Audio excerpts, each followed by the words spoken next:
Ron Burgundy? Hello, welcome everyone. Sorry for the cameras and everything, but not really sorry because it's, it's more so on us.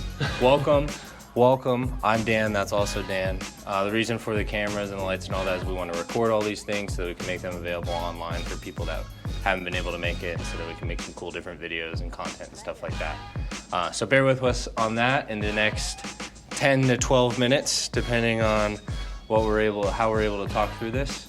But yeah, thanks for coming out today.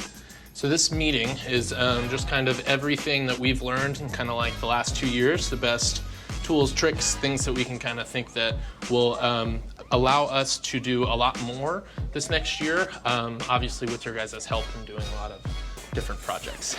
Yeah, the impetus, like the reason we're coming together and put these together is literally we started doing this for ourselves and for like the teams we were putting together to make these projects more efficient over the past couple of years, and working with over 200 artists and like hundreds of thousands of square feet and a lot of spilled paint later.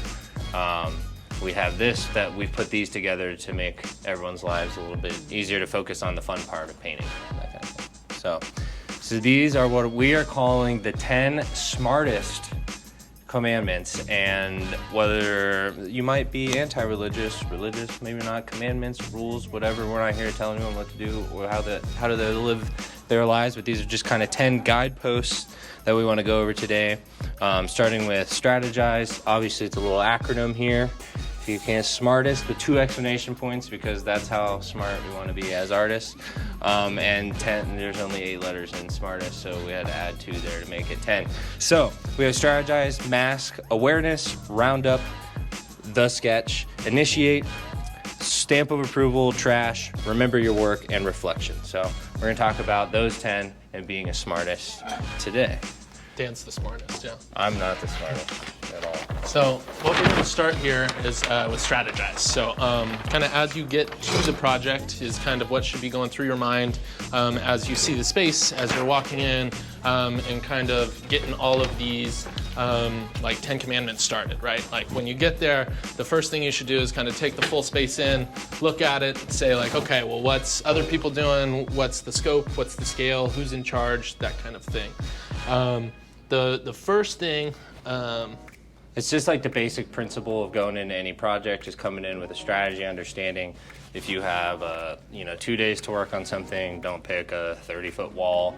Or if you have a few days to work on something, you want to bite off something you can chew, maybe you collaborate with someone. Just the overall thing is just coming in with the idea that we're going to try to take care of everything else, or for the most commission jobs or whatever, like you're going to roll into something, and if it's either paid or volunteer or you're working with a partner, you want to be able to have a strategy on what the plan is. That's the number 1 commandment, being a smartist. Oh, you're going to say? Yeah, I got it. I got this one. Okay, so mask.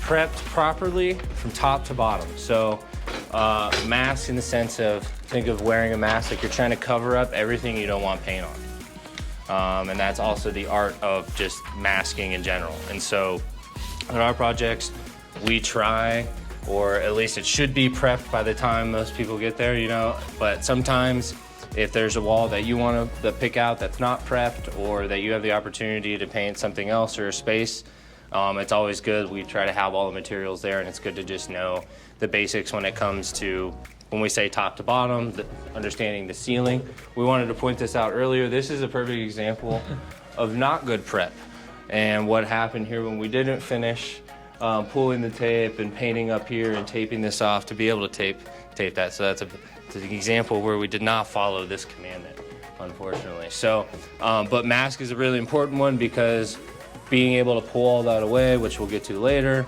if you do this step right, step 8 is a lot more enjoyable, so that you can walk away kind of happy, ready to go.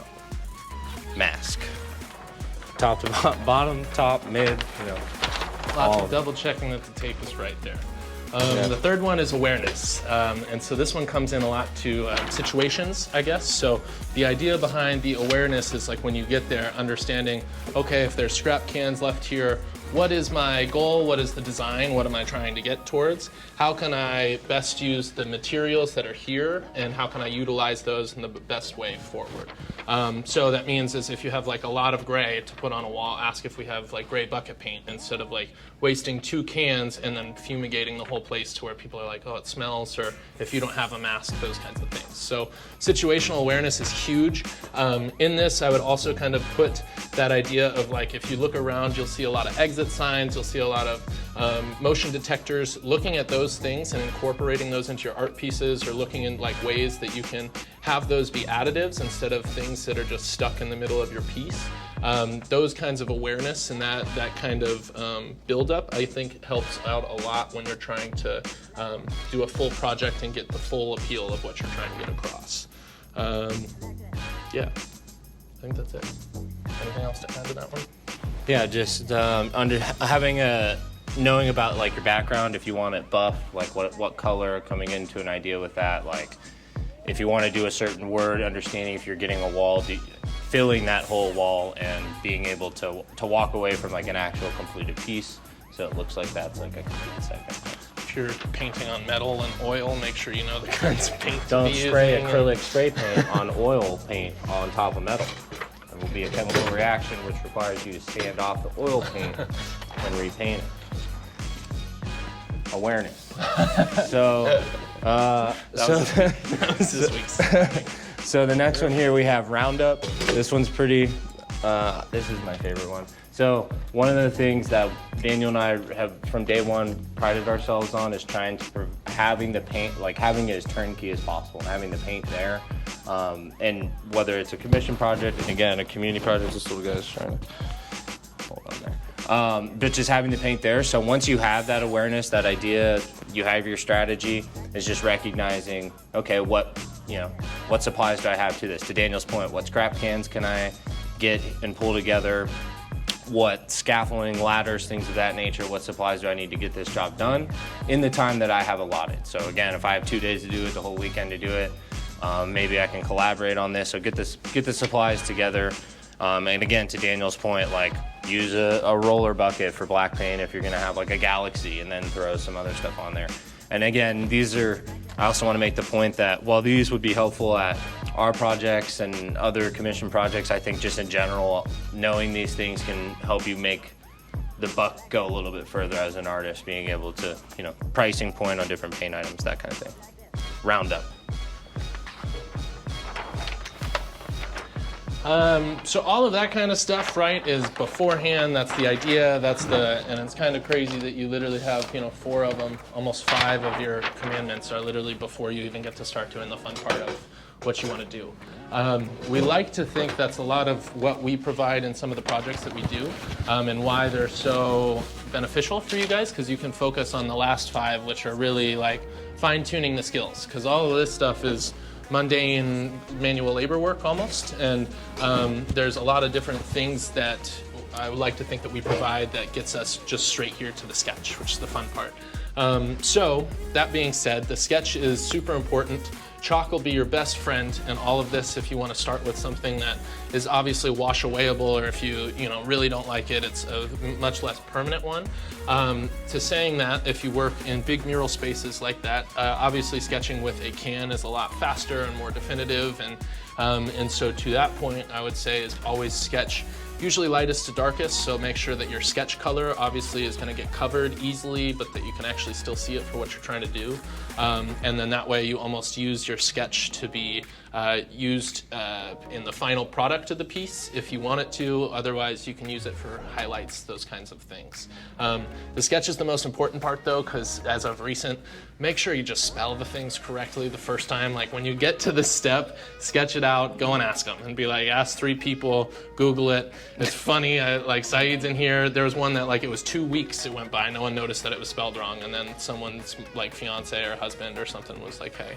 So we had one again this weekend. It's just one of those things, it's easiest right here if you just take a step back and say, okay, we've gotten to this point where we're excited to get to paint and we want to do the things, but once you're so close up to something, it's best to just take a step back and use your sketch for the completed project, or for the final peak. And if you have the skill, like if you have like a sketchbook and that's something you want to put on a wall or portfolio work, or you work in Procreate on an iPad or anything like that, that's obviously, you know, bringing that to start with before you even get to that chalk stage is helpful. But we also encourage, obviously, like whatever your artistic process is in terms of coming to a space and feeling motivated. Anyways, initiate your process. So perfect segue there. Whatever your artistic process is. We have, just as an example from like a graffiti perspective, but just, you know, throw your sketch, do your fills, throw an outline, do any, you know, highlights, touch-ups, whatever you need to do. Obviously, we're not going to bottleneck it. If you have a process on how to create a mural, that's your process, but just recognize what are the steps that you can take once you're already there on the sixth, or yeah, lost in the sauce on the sixth one here. You know, what can you do to get done in the time that you know, and that's really what this is about, is recognizing that not just from the things that the clients that we're working with, but really in the artist space, we've found, especially in the private spectrum, like it's a really quick turnaround. Like, hey, can you come in? We're having an event this weekend. You know, we have 2 days to paint, like, and that kind of thing. And so, optimizing your process and stuff so where you can get here, you can just get in a flow state. That's awesome. Part of the initiate the process selfishly at our events and stuff, and at the volunteer project coming up soon, a lot of this, you know, initiate your process. We want your process to be enjoying the culture and the community that we've kind of helped build at some of these projects. So that means go out, talk to different artists. If you see a new face, definitely introduce yourself. Just because part of the process that we're trying to create here is just a very loving, open, and enjoyable environment to where everybody feels like they can initiate their own process and move forward with it, but also learn different processes and hopefully more efficient ways to get things done or make them look better.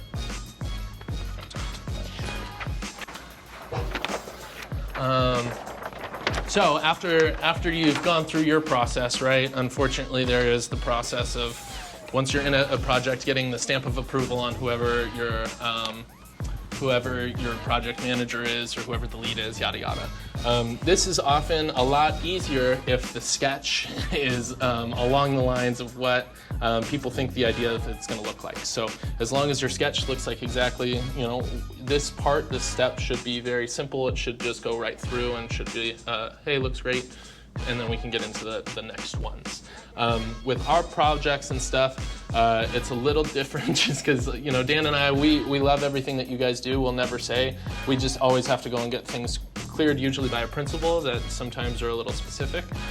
So going through that, as long as you just got a thumbs up, I'd say get the thumbs up before we start removing tape and before you start to mentally check out of a project. I would always just like to throw these ones in, because sometimes there's even little additives or like little things that could be more meaningful if you include little doodads at the end that, you know, after they've looked at something for a little bit, they're like, oh, it'd be really cool if you put love in the heart or something, XYZ, whatever the, you know.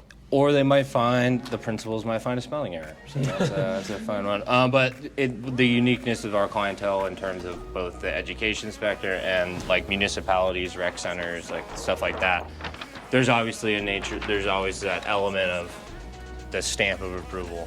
Like Daniel said, like if you take a look around here, you know, it's just like, you know, hang out and do what needs to be done. But that's always just dependent on the clientele there. So depending if you're freelancing, working with a collective, or working with us, that's going to be a part of the process. But anyways, one of my favorite steps, trash. So this is, my dad was a stuccoer for like 30 years out here, and they always talk shit to painters because they feel like they can mask better than painters can, because they're doing stucco and concrete instead of actually paint. And so this, I have to agree with him, is my favorite because you just get to peel it away, and if you do a good job, there's like this masterpiece there, nothing else there. There's no overspray, there's none of these other things you have to do. There's not like a doorknob there that you clearly mess it, like it's all handled and taken care of. So you leave no trace, and it doesn't leave any lingering whatever. So especially if this is a personal project that you're doing, it really detracts from them being able to love your artwork if when they walk in, they see something on the floor, or they see something that's been mistaped, or something that's kind of been missed along the process. It just deters from the amazing work that you've done. And so I think this one is just like the best way is to double check and make sure that, you know, you kind of, if there is any of those blemishes, either addressing them or making sure that they're clean Yeah, it's pretty simple. Just pull your tape, bundle up with trash, throw the trash away, bring whatever materials we talked about earlier that you grab, bring those back to whatever that is. And that's pretty standard with any project, again, that you would doing either freelance or with a collective. And again, we're a community, and so, you know, if other people are done helping out, like, hopefully it's a pretty straightforward process. Again, a fun time, the takedown. Cheat code, crud cutter, you know, that's a big Crud one. cutter and terry towels. So this is probably the most exciting part, right? It's been, all the tape's been pulled, you're done with your masterpiece, you've taken a step back, everyone loves it. To me, this is like one of the most important ones because so often you're so involved in the project that you don't get a chance to enjoy it. Once you're done with it, we always like to say, take as many photos as you can from every angle, get photos of you in front of it, get a video of you in front of it, talking about what the process was like, where your headspace was, like all of those things, they'll add up to so much more. You don't realize it, but as long as, like, when you get to go back and check through some of these projects and see, oh, this is how I was feeling, this is where my headspace was, this is, you know, it just gives you an opportunity for personal growth and also to remember it for much longer. It's a lot more rewarding if you do it that way, and if you took the time to do something, like, you may as well get a photo of it and post it because, you know, it's a piece of your heart and it's out there. So this is a big piece for us. All we want to do is, you know, promote you guys, and so anything that you do, let us know, tag us in it, and we'd love to help you remember your work. And lastly here, we have reflection. How do I master this process? Just ask yourself, not just like everything we laid out, but like the process of producing work that you're proud of, that you can either be paid for, or whatever your aspirations are as an artist. At the end of the process, all of this is kind of for naught if you don't take a step back and say, how can I improve myself? Again, nothing to do with Daniel, myself, or Graffiti Park, but just as an individual, that reflection of, you know, again, how can I continue to master and improve, and what, you know, looking out and looking back at that portfolio that Daniel was just talking about, you can look and reflect and see your improvement over time and the steps that you've taken to make those changes. And the big thing here that we like to say is, as a motto of Graffiti Park from day one, is collaboration over competition. And so we talked a little bit about it as the initiate your process piece, but go around, talk, you know, meet people in the community, and then you have the opportunity there to learn and continue to master. You know, it's like one of those things, as creators, you're never a master, you're always just figuring out how to master it. And so that's a question that we believe you should ask yourself, and we ask ourselves at the end of each project or piece or mural that we're a part of. How do I make this easier for myself? How do I make it better? How do I take what I did and expand on it? All of those kinds of, you know, personal track questions. And a lot of those too, working with different people gives you such a brilliant idea on how their processes work, and you may learn something new and pick up something. So that's literally why we just want to collaborate with everyone and all of you guys and learn exactly, you know, what makes you guys tick and what makes you interesting and yourselves. And then lastly here, so while we were researching for this little thing, like, what do artists do? You know, what do famous artists do? What's on Reddit? What's out there on the internet? What books are there? You know, obviously we're not the first people to sit here and talk about this. Favorite quote I found, and as I said earlier, whether you're into rules, commandments, or whatever, is Pablo Picasso's learn the rules like a pro so you can break them like an artist. Meaning, like, he was more talking about learning the technical rules of being an artist in terms of portraits and landscapes and things like that, so then he can get into, obviously, the style that Picasso got into.